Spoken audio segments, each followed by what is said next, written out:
Hello, I'm at the forks of the Don. Today we're going to go down the lower Don River and talk about some of the changes that it's undergone in the last couple of centuries.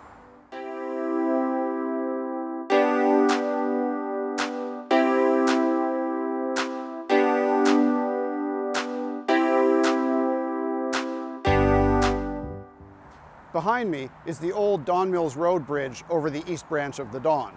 This bridge is just over a century old. It no longer carries Don Mills Road. That was realigned several decades ago. Just south of here is the forks of the Don, where the east and west branches come together to form the lower Don. So let's head on down the river and stop at a bunch of places to see what we can talk about. Our first stop is at Toronto Police Dog Services on Beechwood Drive, just west of the DVP. This site used to be a chemical plant. Let's keep going. Just a little bit south of Toronto Police Dog Services, we come to this, the Great Honey Kiln of 1800. Let's break that name down. Kiln, yeah, that checks out. 1800, I think that's believable. Great, well, to evaluate the greatness of a kiln, I think you need a kiln expert, but all you got is me, so sorry. As for honey, I have not been able to find any references as to how this kiln got its name, or even what this used to be a part of. But it's here, and even though it's kind of run down, there are pieces around, there are even trees growing out of the top of it, I have to say, it's looking better at 200 plus years than I think I would. Now, let's continue on. This historical plaque marks the site of the Middle Mill, one of 3 paper mills in the Don Valley owned by the Taylor brothers. There was the upper mill on the west branch north of the forks, the middle mill built in 1858, and the lower mill, which we'll get to a bit later. At one time, there were dozens of mills up and down the Don watershed using the river as a source of power. Around the mid-19th century, a lot of that got displaced by steam power. This site was still in operation for a long time after that, even though part of the site was taken for the Don Valley Parkway.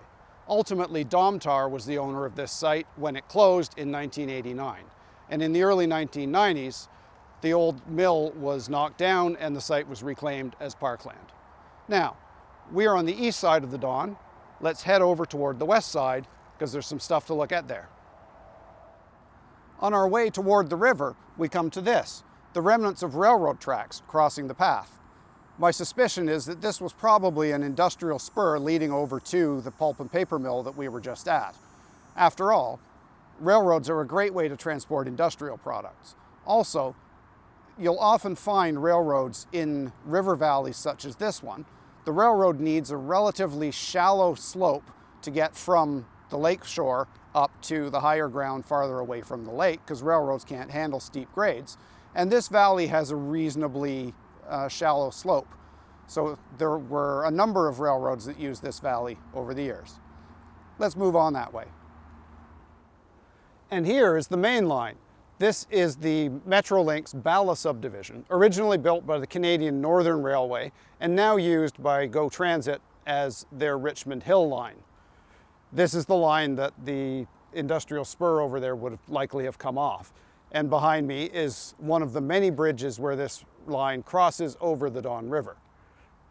This line is also used by Via Rail's flagship train, the Canadian, when it comes into Toronto from Western Canada. I shot a video of that train at this location. I'll put a magic link up here and down in the description. Now let's continue on to the west.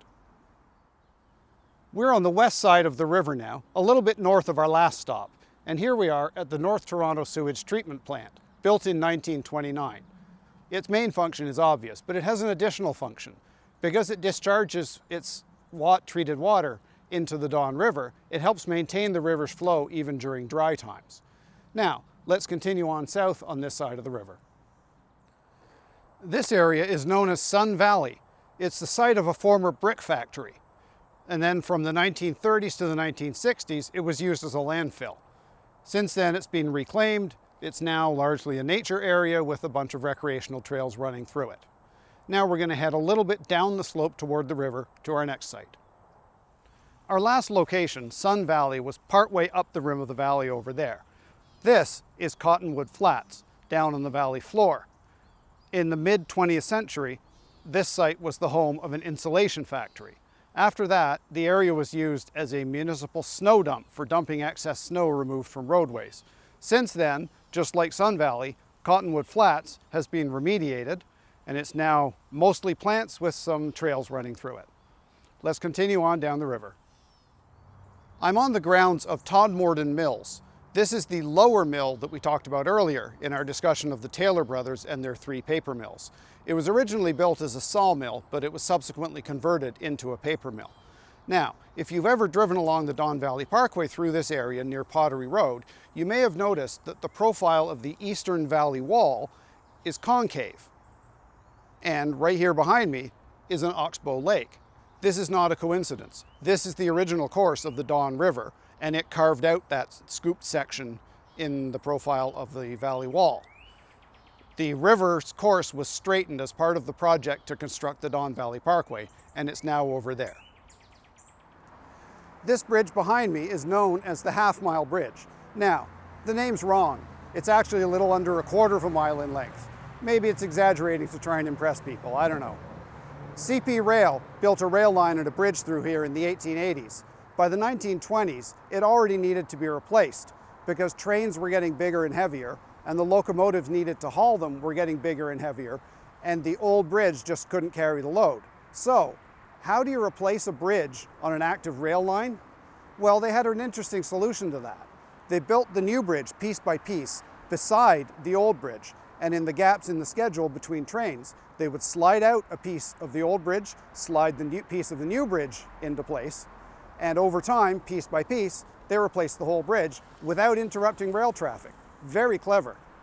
This line is now owned by Metrolinx, and it hasn't seen a train in a long time, many years. From time to time, proposals come up to institute a commuter rail service on it or to turn it into a rail trail like the High Line Rail Trail in New York City. Who knows what's going to happen with it? It may not be dead yet. Farther south of here along this rail line, this line runs immediately to the west of the DVP for about 1 kilometer.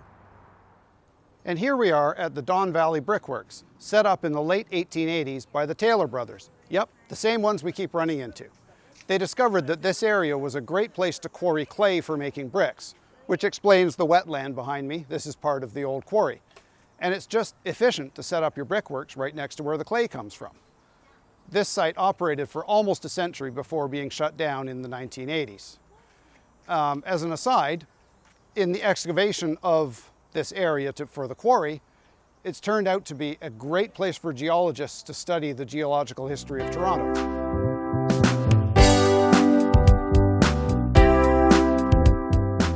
The Don has been altered both directly and indirectly by humans over the years. Indirectly, things like deforestation and land use changes upstream have altered the flow.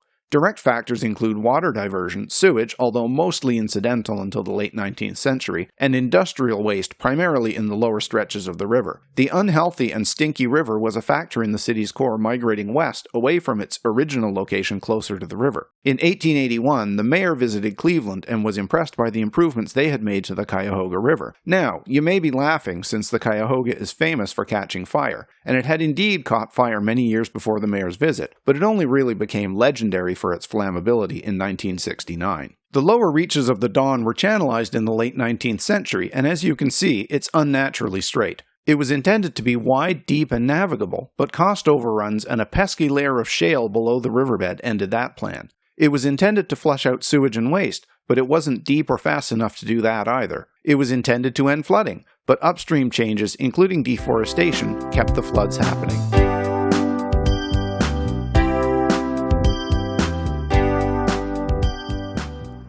Let me begin by apologizing for this ugly fence that's in the foreground of the shot. Unfortunately, they didn't move it for me, even though I was planning on doing this video, and really quite rude. But in the background, that rusting truss bridge is the old Eastern Avenue Bridge. Now, if you've been paying attention to this video, and I hope you have, this next bit might sound familiar. The reason why it's not the current Eastern Avenue Bridge is because Eastern Avenue was realigned when the Don Valley Parkway was built. As you can see in this map, this bridge lines up perfectly with the old alignment of Eastern Avenue. Just behind that bridge, you can see a concrete arch bridge that's filled in on the sides. That bridge carries a natural gas pipeline across the river. This is the Keating Channel, which carries the waters of the Don River into Toronto's inner harbour. This is not the original location of the channel. The original was built a little bit north of here. At the time, the natural mouth of the Don headed west into the harbour. The Keating Channel diverted it into the Ashbridges Bay marshes, which were sort of over this way. That didn't last very many years before they changed it to the current configuration, complete with a sharp and unnatural 90-degree bend back there that causes silt buildup. By the 1920s, the Ashbridges Bay marshes had largely been drained and turned into the industrial area that we know today as the Portlands. And this lovely looking bridge behind me is part of our latest effort to alter the Don River. This is a flood control project for the Portlands. This bridge is one of a number of similar design. You can just see in the distance, in the middle of this picture, a couple of other bridges that look a lot like it, and there's another bridge just over that way as well. This project involves creating an additional exit for the Don River, which is what this bridge is over, with more naturalized features that are better at resisting and slowing floodwaters. And since this is the latest effort in the series of changes that I've talked about in this video, I'm going to leave it at that. I hope you've enjoyed this video. If you did, you know what to do. Please like and subscribe.